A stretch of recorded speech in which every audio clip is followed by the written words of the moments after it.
toutes et à tous et bienvenue dans ce nouvel épisode de la série Le coaching et le burn-out. Pour ce nouvel épisode de cette série sur le burn-out, je vous propose de voir ce qui se passe une fois que le burn-out a eu lieu, une fois que cet effondrement s'est produit.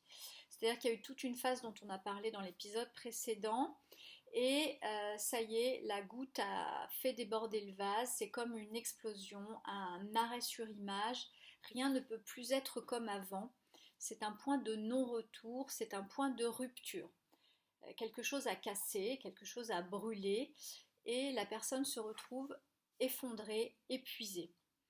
Là, il va tout d'abord falloir que la personne accepte de ne pas juste se reposer 2-3 jours et retourner au travail ensuite.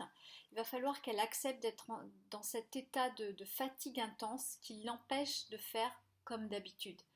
C'est-à-dire qui l'empêche de gérer tout ce qu'elle gérait habituellement. Car généralement, les gens qui font des burn-out sont des gens hyper actifs qui abattent de grosses sommes de travail. Et là, la personne se trouve clouée au lit ou affalée dans un canapé et c'est très difficile pour elle-même, pour sa vision d'elle-même, pour son amour-propre, pour son estime de soi-même, d'accepter cela. Donc il y a toute une phase de deuil qui va être nécessaire dans ce burn-out et c'est aussi pour ça que la personne va devoir, si possible, être accompagnée par un thérapeute, un coach, quelqu'un qui connaît les burn-out pour accompagner la personne dans cette acceptation de plus rien ne sera comme avant. C'est un peu ça en fait.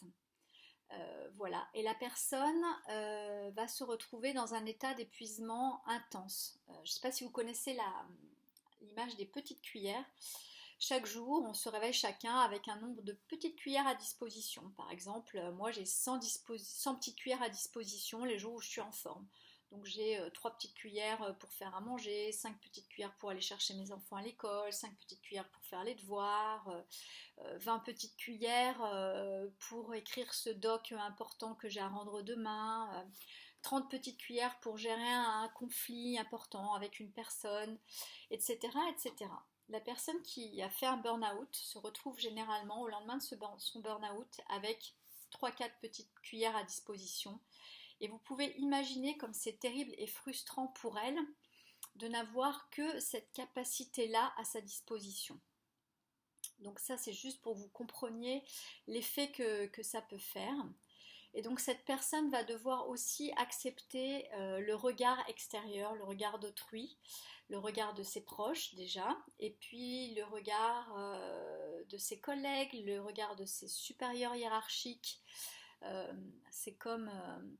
Et oui, ça lui est arrivé à elle, incroyable, jamais on aurait cru, c'est fou, oh là là, puis les gens savent pas trop ce que c'est qu'un burn-out, donc c'est un peu, pas comme la peste, mais on a l'impression que c'est quelque chose de, voilà, qu'on n'ose pas trop s'avouer, qu'on n'ose pas trop avouer, dont on n'aime pas trop parler, et ça c'est important aussi d'avoir un parler libre là-dessus, ça va aider la personne qui a fait le burn-out à accepter et à aller plus loin. Donc cette phase de deuil, une fois réalisée, une fois faite, il va falloir aider la personne notamment à gérer toutes ces ruminations qu'elle a à l'intérieur.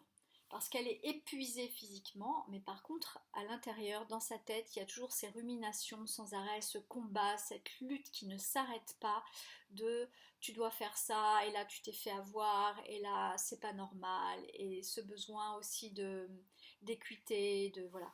Donc il y a tout ça qui va toujours être là en place, même si ça ne se voit pas de l'extérieur. Et c'est ça qui sera le plus important à gérer et à endiguer entre guillemets. C'est pour ça que tout ce qui est exercice corporel, respiration, marche en nature, quelques mouvements de yoga très simples ou de qigong, méditation, tout ce qui est aussi travail manuel, puzzle, tout ça va pouvoir aider à poser la personne et calmer ce bouillonnement intérieur qui s'est mis en place, enfin, qui était là, mais qui est toujours présent et qui est bien présent encore plus pour la personne qui est dans l'inactivité et pour pouvoir le gérer, l'endiguer et si possible le canaliser et le diminuer. Voilà, donc ça va être vraiment une phase hyper importante. Et une fois que tous ces petits rituels corporels seront mis en place et que la personne va se réapproprier à elle-même, il va falloir partir à la nouvelle découverte de soi-même, à une quête de sens, à une quête de valeur, au dessin d'un cadre, d'un modèle. Voilà, tout est à refaire. C'est comme une personne qui, à nouveau, arriverait sur Terre et qui aurait euh, tout à redessiner, en fait.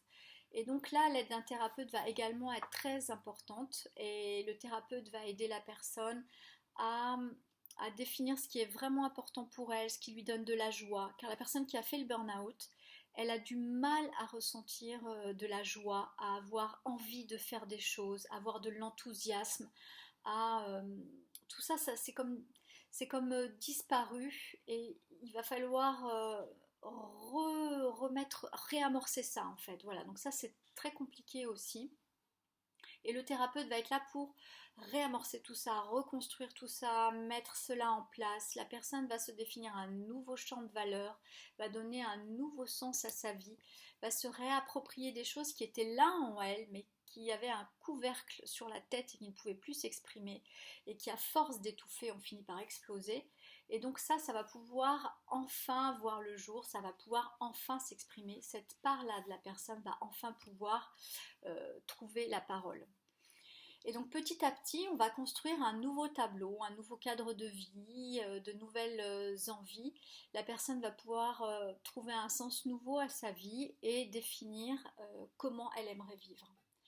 Et puis il va y avoir toute une phase d'apprentissage et une phase de mise en place et de consolidation qui permettra ensuite, après plusieurs mois de convalescence, un nouveau départ. Et là, la personne pourra partir à nouveau dans quelque chose qui est stable et qui est surtout sain et bon pour elle. Attention de ne pas repartir exactement dans les mêmes conditions que celles que vous avez quittées. Il y a forcément des choses qui doivent changer.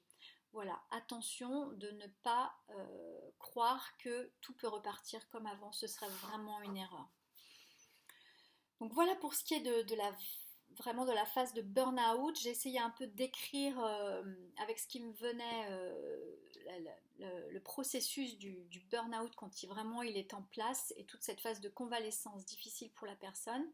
Si vous avez des questions, n'hésitez pas à me les poser directement, cécilerobert@gmail.com. Et sur mon site internet, vous trouverez des choses structurées avec des outils. Et également, dans les prochaines vidéos, je mettrai en place des outils corporels pour aider les personnes en burn-out à se réapproprier leur corps, leurs sensations, leurs émotions et tout ça. Voilà, je vous souhaite une bonne fin de journée. Je vous dis à bientôt.